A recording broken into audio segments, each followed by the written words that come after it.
Hello.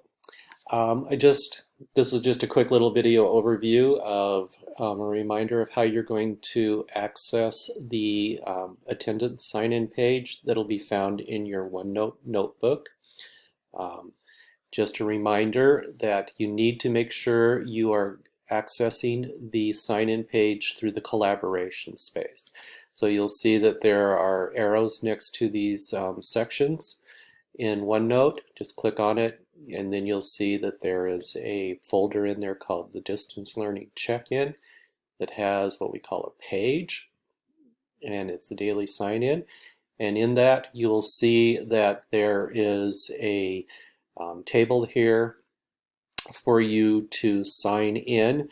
Very simple. You just click whoever is there first. Usually it's going to be me, and I'll just say Mr. Whitaker. I'm here. I hit enter, starts another number. You click there, you sign in, and continue the process. Make sure you are signing in on the correct date. I will always have the current date at the top of the table with the previous sign-ins below.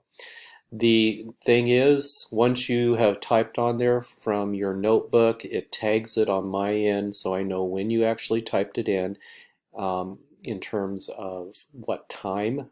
That's going to be important. They're going to be real strict that you are signing in during the class period time according to our bell schedule.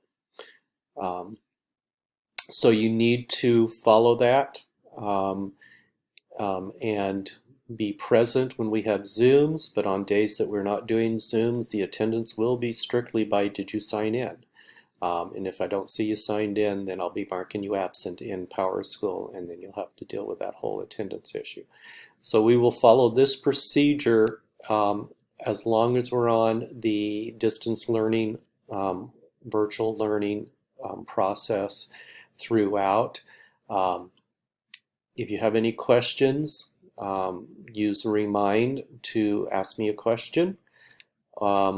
Email is kind of the secondary, but Remind is much faster. Thank you.